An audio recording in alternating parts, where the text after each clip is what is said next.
If you closed on a new construction home in the last 3 years, there is a reasonable chance you signed a 30-year loan on a building that will need a complete structural overhaul before that loan is halfway paid off. This is not pessimism.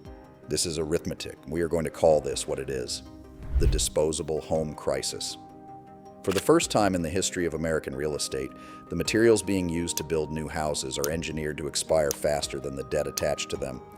Your great-grandmother's stone farmhouse is still standing after 90 years. The subdivision going up 2 miles from your office right now will be rotting from the inside before your kids finish high school.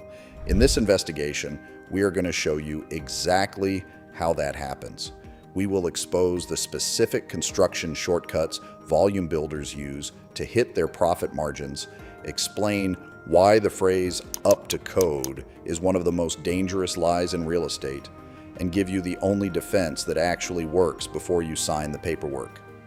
The collapse of home quality did not happen overnight. It happened the moment housing stopped being a craft and became a supply chain. A generation ago, the builder who constructed your neighborhood also lived in it. He coached Little League. His kids went to the same school as your kids. His name was literally on the sign out front. When a wall cracked or a roof failed, that was a personal problem. Reputation was the only business model that mattered. Today, 5 publicly traded corporations control the majority of new home construction in America. These companies do not build homes. They manufacture units at scale and book revenue per quarter. The person making decisions about what goes inside your walls is not a master carpenter. He is a procurement manager whose performance review is based on cost per square foot. Every dollar saved on materials that will be hidden behind drywall is a dollar that flows directly to the bottom line. And they have been shaving those dollars for 20 years. The strategy has a name inside the industry: value engineering. It sounds like an improvement. It is the opposite. Value engineering means identifying every component in a structure that a buyer cannot see, cannot inspect, and cannot compare, and replacing it with the cheapest version that will survive long enough to clear the warranty period. Start with the land itself. Volume builders do not search for good ground.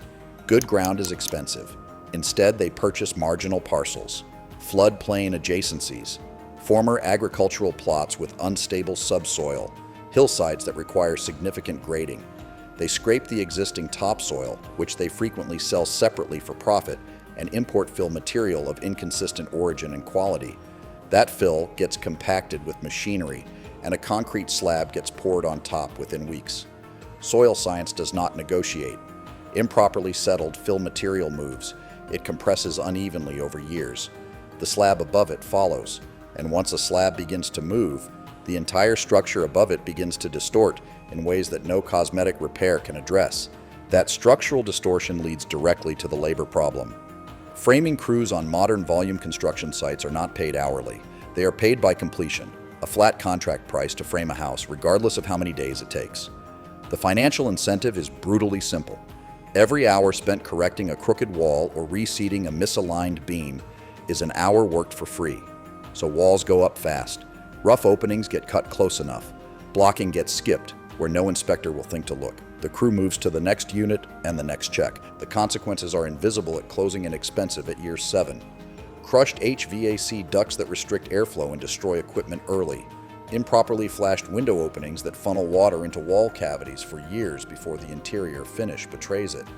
Roof penetrations sealed with caulk instead of proper flashing because the roofing crew was 3 houses behind schedule.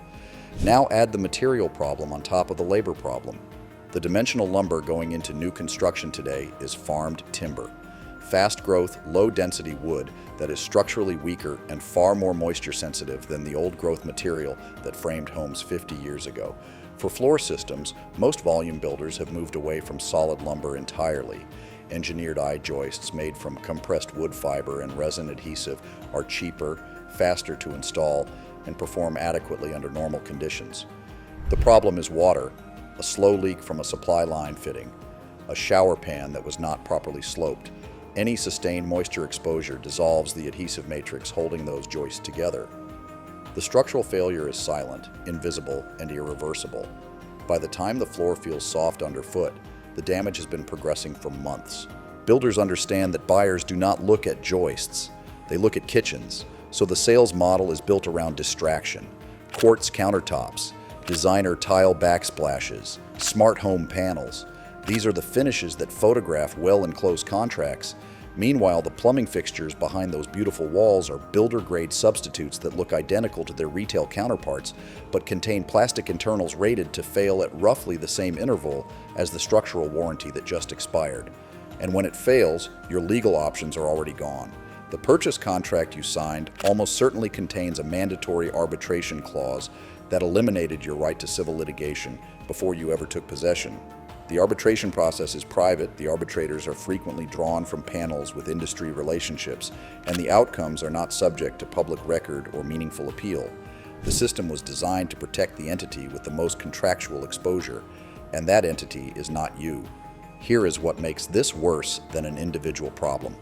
Every house in a modern subdivision was built in the same construction window with the same material batch. When the 15-year failure threshold arrives, it does not arrive for one house. It arrives for the entire street simultaneously. Roofs, siding, floor systems, foundations. The repair burden becomes communal at the worst possible moment, and property values across the entire development reflect it. You have one practical defense: a pre-drywall inspection conducted by an independent inspector with zero financial relationship to the builder.